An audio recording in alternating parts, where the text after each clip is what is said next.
আমি মোটামুটি চলে আসছি কুসুম্বা মসজিদের কাছেই। এখানে শুধু থামছিলাম বলার জন্য যে কোন দিক দিয়ে আপনারা থাকেন, অথবা আপনারা যদি রাজশাহী দিয়ে আসেন, আপনারা যদি রাজশাহীর কাছাকাছি থাকেন আপনারা চলে আসতে পারবেন,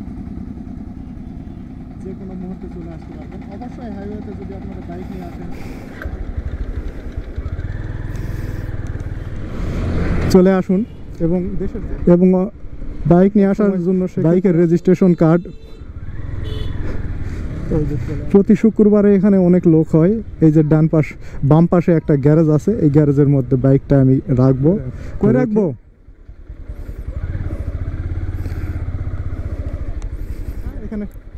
20 টাকা। ওকে, এই যে এর আশেপাশে অনেক খাবারের দোকান, মিষ্টি, জিলাপি, যদি কেউ ভাজি টাজি খেতে চায় আছে। দোকান, ফুলের দোকান, কাঠের আসবাবপত্র বলবো না, যে গৃহস্থালীর জিনিসপত্র সেইগুলো আছে। যে মাছের দোকান আছে, ছোট বাচ্চাদের খেলনার দোকান। অবশ্য অনেক বাচ্চা কাচ্চা আসে এখানে, দুপাশেই আছে খেলনার দোকান। যারা আসে তারা এইগুলোর থেকে ছোট বাচ্চারা নিয়ে যায়। শীত সম্পর্কে ভিতরে না দেখলে হবে কি, এখানে মৌচাক আছে, এখানে 2টা মৌচাক আছে। আমি ভিতরে যাচ্ছি এই কারণেই যে কিছুক্ষণ পরে অনেক ভিড় হয়ে যাবে, লোকজন নামাজের জন্য চলে আসবে। সেই মুহূর্তে মনে করেন যার ভিতরে ঢোকা যাবে না। অনেক সুন্দর পাথরের একটা কুসুম্বা মসজিদের ভিতরের অংশ। ভিতরের এই যে দেখেন গম্বুজ, 6টা গম্বুজ বিশিষ্ট এই মসজিদ।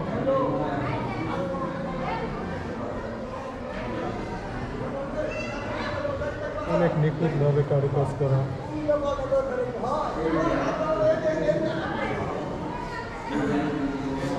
অনেক নিখুঁত কারুকাজ সম্বলিত মসজিদ। মসজিদের মেজর, মসজিদের পিলার, মসজিদের মেম্বার।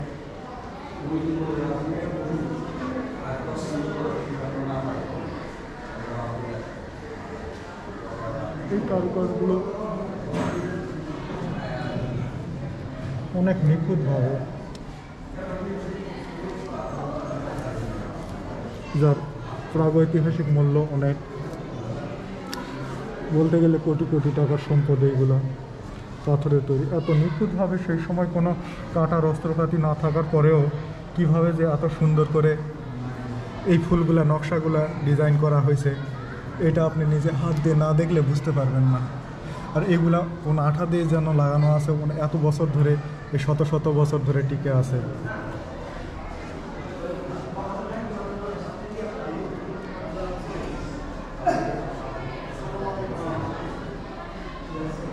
এইগুলা কালো পাথর, অনেক বড়। বাম পাশে, সামনের দিক থেকে ধরলে বাম পাশে, এই মসজিদটির বাম পাশে অনেক বড় একটা তেঁতুলের গাছ, অনেক দিনের পুরাতন একটা তেঁতুলের গাছ আছে। এই যে অনেকেই আছে এখানে ছবি তোলেন, তাদের পারিবারিক সময় কাটান, শাসন হয়ে যায় সেই রকম। এটা মসজিদের বাম পাশ, আর এইটা মসজিদের পশ্চিম পাশ, মানে পিছনের অংশ।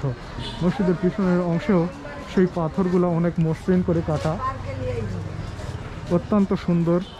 এই মসজিদটা শত শত বছর ধরে কালের সাক্ষী হয়ে দাঁড়ায় আছে, যেটা দেখতে অনেক সুন্দর। সেই সময় এত মসৃণ করে পাথরটা যে কীভাবে কাটছে এটা আমার বুদ্ধিতে আসে না। আধুনিক সরঞ্জাম না থাকার পরেও স্থাপত্যকলার এই বিরল নিদর্শন এই কুসুম্বা মসজিদ। এইটা মসজিদের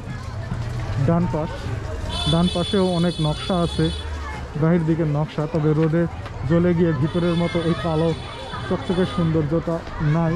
তারপরে অনেক সুন্দর ডিজাইনটা লক্ষ্য করা যাচ্ছে।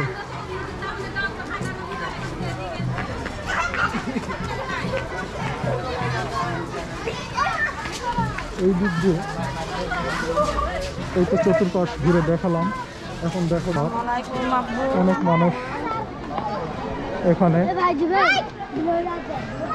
তবে বেশিরভাগই গোসল করতেছেন, অনেকেই এখানে আসে।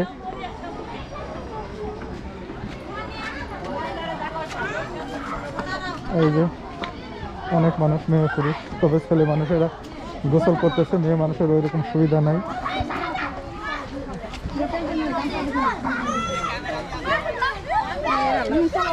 রাস্তা দিয়ে অনেকটা পানির নিচ পর্যন্ত এই সিঁড়ি চলে গেছে।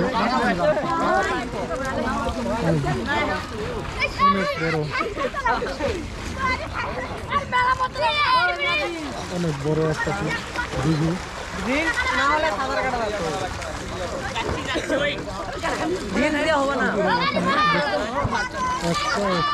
দুইটা ঘাট দেখা যাচ্ছে। একটা ঘাটে এই ছেলে মেয়েরা গোসল করতেছে, এক ঘাট দিচ্ছে। এই পাশে সম্ভবত মহিলারা আছে, মহিলাগুলো, এই জিনিসটা খুবই খারাপ লাগতেছে। এক পাশে মহিলা উন্মুক্ত অবস্থায় মহিলা মানুষেরা গোসল করতেছে, এটা আসলেও ঠিক না। কর্তৃপক্ষের এই বিষয়টাতে নজর দেওয়া উচিত।